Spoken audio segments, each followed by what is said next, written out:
E você que hoje tem cenário diferente.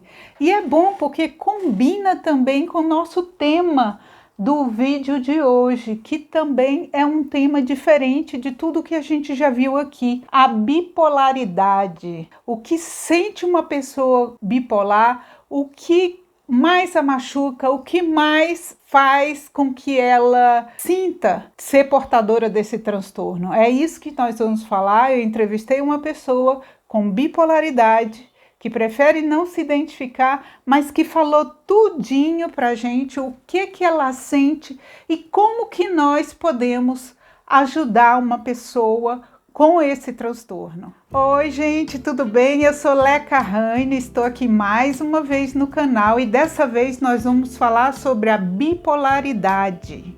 Eu conversei com uma pessoa, ela tem esse diagnóstico há 4 anos, e nós conversamos no sentido assim de não da bipolaridade em si, o que é o transtorno, como tratar, como cuidar, enfim, até há algumas pinceladas sobre isso, mas o objetivo aqui nesse vídeo é trazer o sentimento, é o que a pessoa sente ao ser comparada com uma pessoa doente e que não é capaz sequer de trabalhar e ser mantida no emprego. Bom, gente, vamos chamar de T a pessoa que conversou comigo. T teve uma infância já um tanto quanto diferente das outras crianças, porque tudo o que lhe chegava em termos de críticas, de bullying, era algo que a fazia sofrer demais. T passou a ser uma pessoa muito cobradora de si mesmo. Ela queria ser a melhor em tudo. Ela queria corresponder à altura da família, dos professores, dos conhecidos, dos amigos.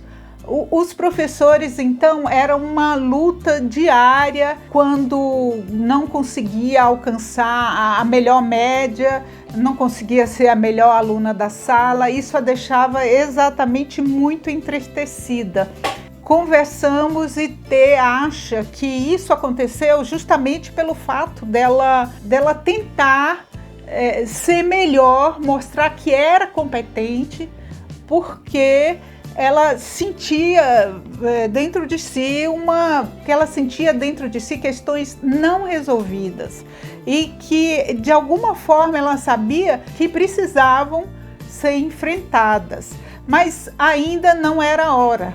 T tem uma pessoa na família com bipolaridade e essa pessoa ela sempre foi citada assim como uma pessoa difícil de se lidar, difícil de se entender, de conviver, de corresponder às necessidades dessa pessoa. Então, assim, aquela pessoa que a gente chama uma pessoa muito difícil.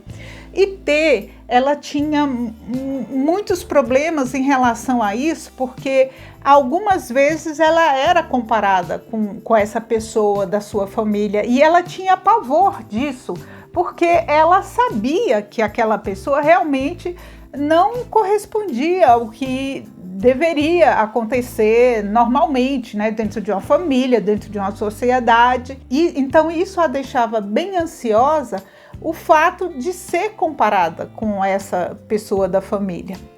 Bom, o tempo passou e T chegou a um momento em que precisou procurar um médico para saber o que tinha, aquilo que ela sentia, de onde é que vinha, de que forma aquilo tinha que ser abordado.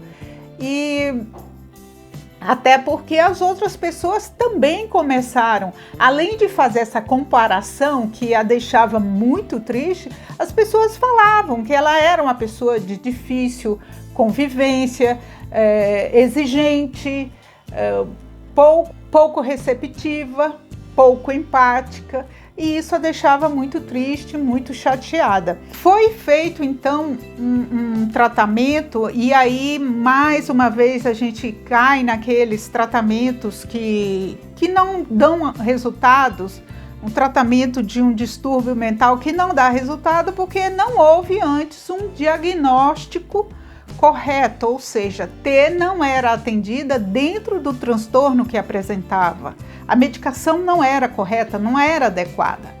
Ela chegou a tomar medicação durante alguns anos, mas mesmo assim isso não a livrou de uma crise que foi assim um ponto marcante de sua vida. Por quê? Porque normalmente o transtorno bipolar ele é muito associado em momentos de crise ao suicídio. Então, uma pessoa não tratada, não diagnosticada, ela tem uma chance grande de cometer suicídio. E isso chegou a acontecer, inclusive com T também.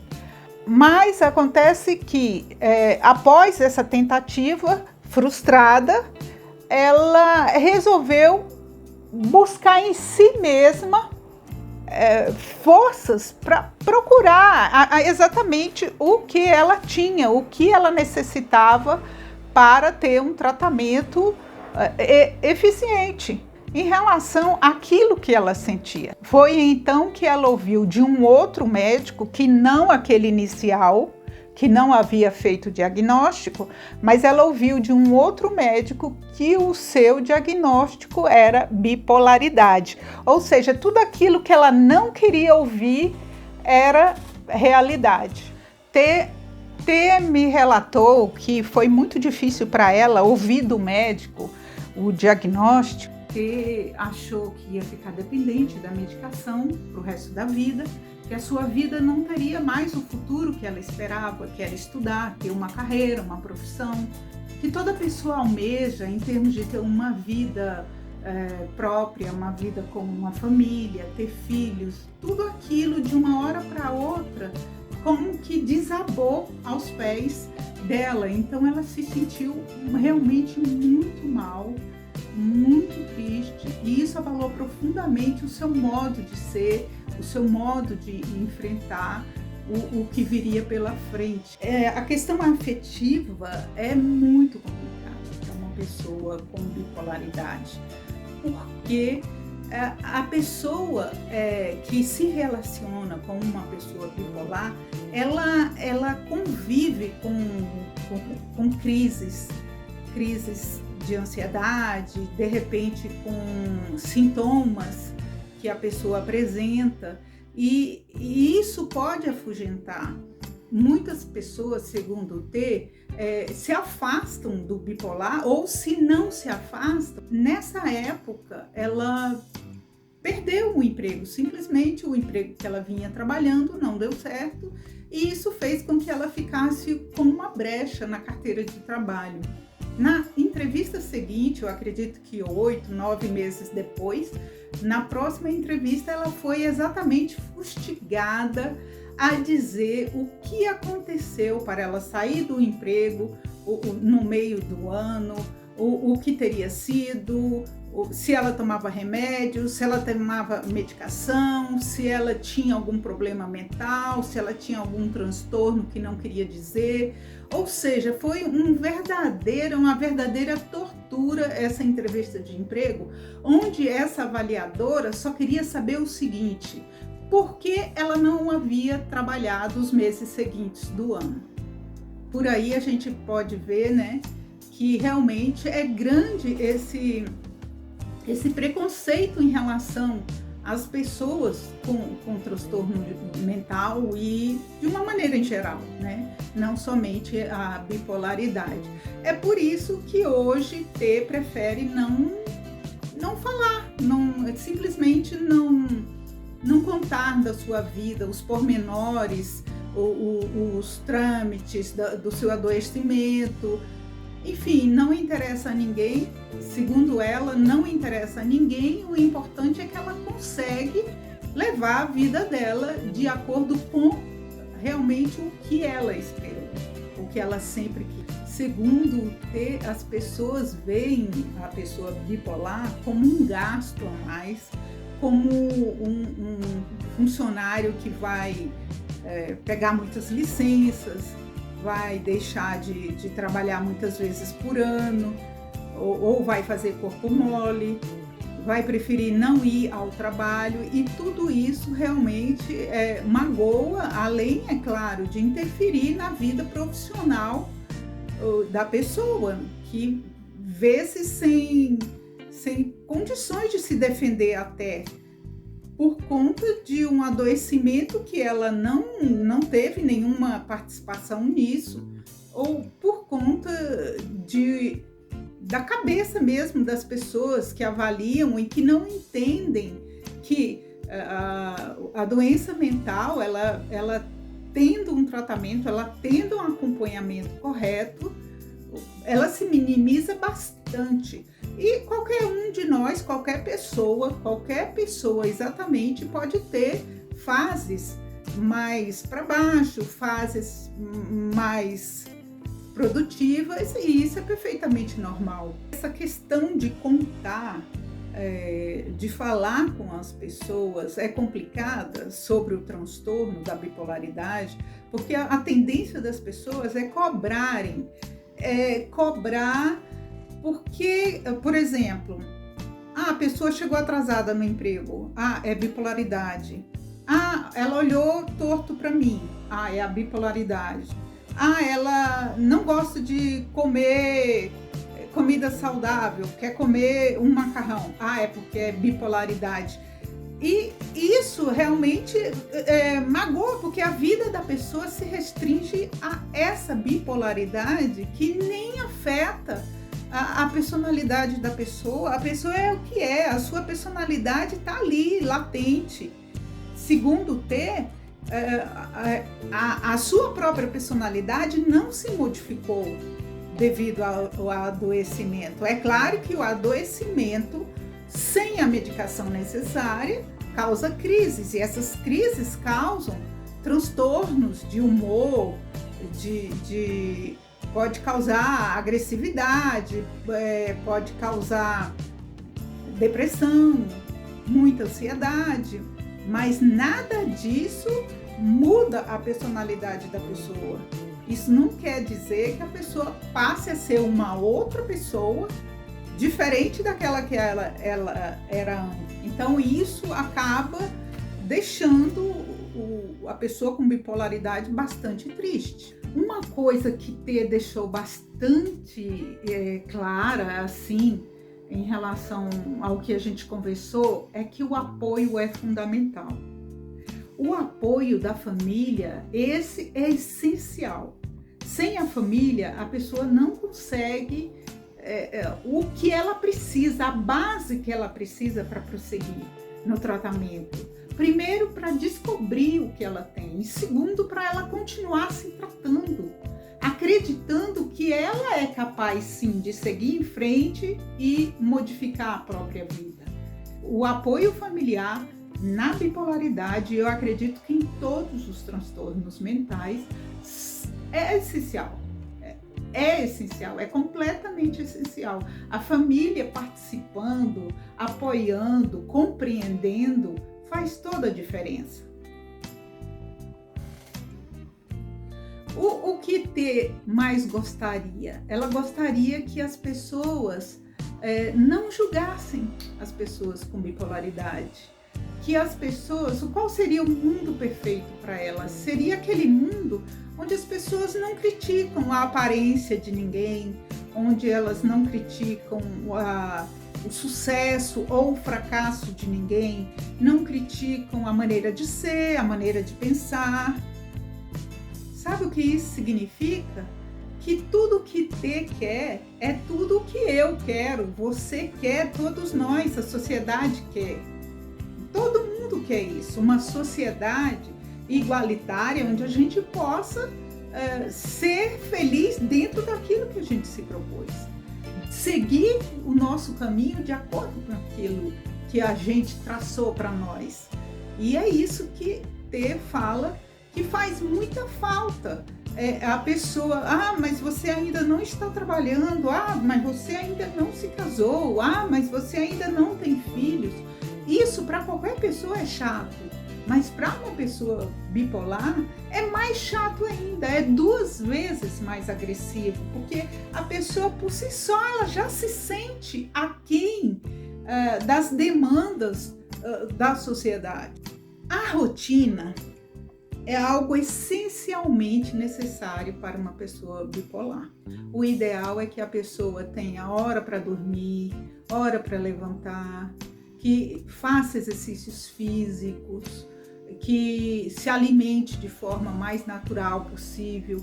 Tudo isso contribui para que a pessoa fique mais disposta, mais tranquila, que o seu comando cerebral não seja afetado e que ela passe por momentos de calma, de calmaria, que não vão deixá-la irritada ou depressiva ou vão deixar ansiosa. Então, tudo isso é importante evitar. Uma coisa também que deve ser vista assim com muito cuidado é o uso do álcool, porque segundo o T, a medicação ela interfere, né, junto com o álcool ingerido. Então, o ideal é que a pessoa não beba ou quase não beba e que veja isso com o seu psiquiatra, que a está acompanhando, com o seu terapeuta, porque é importante que o álcool, as drogas, fiquem longe da rotina de quem tem bipolaridade, justamente para isso, para manter esse equilíbrio tão necessário e que afugenta as crises. Encontrou um tratamento que realmente é onde ela percebeu que fez a diferença, né? Porque a gente lembra que ela foi tratada antes, mas não teve um diagnóstico correto. Depois desse diagnóstico e de entrar num tratamento medicamentoso mais adequado e uma psicoterapia adequada para o seu caso, T relata uma melhora incrível no seu dia a dia, na sua forma de pensar, no seu sofrimento diminuído. Hoje em dia ela tem mais condições com mais condições, inclusive, de trabalhar, de produzir, de levar a vida normal, inclusive com relacionamento afetivo e etc., tudo o que ela sonhava para a vida dela. Uma coisa importante que eu acho que T falou nessa conversa, nessa nossa conversa, é que a pessoa com bipolaridade, ela se magoa quando nós, enquanto sociedade, a gente brinca com o termo bipolar. Ah, não, nem me fale, eu acho que eu sou bipolar, não me decido se eu quero uma calça ou uma blusa. Estou completamente bipolar, não sei decidir o que eu quero da minha vida, não sei se eu viajo ou se eu tiro férias mais tarde. Gente, isso é brincar com a bipolaridade, é brincar com o transtorno maníaco depressivo, sendo que a gente não sabe e não consegue imaginar o que é chegar realmente a um quadro de bipolaridade. Então é algo que realmente machuca e que a gente deve evitar. Trazer a bipolaridade para o nosso dia a dia como se fosse uma coisa normal e perfeitamente fácil de ser contornada, né? Quando nós sabemos que não é nada disso, que às vezes deixam de cumprir compromissos, e isso não tem nada a ver com bipolaridade. Bipolaridade não é isso. A bipolaridade é tudo o que a gente falou. É um transtorno que precisa de tratamento e que precisa de acompanhamento para que não gere crises e que essas crises aí sim não criem problemas maiores a quem passa pelo problema. E problemas esses que podem ser evitados novamente com a medicação e com o tratamento adequado. Que a pessoa pode ter sim uma questão mental, mas que pode ter uma vida perfeitamente normal. Afinal de contas, o que é ser normal? Eu sou? Você é? Bom, gente, que coisa legal você estar aqui neste canal, ter assistido esse vídeo até agora. Se você gostou, dê um joinha. Se você acha que é importante, que esse tema deve ser considerado e deve ser levado adiante, compartilhe com seus amigos, inscreva-se no canal, não se esqueça. E esteja aqui mais vezes, volte sempre para nos visitar. Aqui nós sempre falamos em temas que visam facilitar a nossa forma de enfrentar a vida. É isso aí, beijo, tchau, tchau e até a próxima.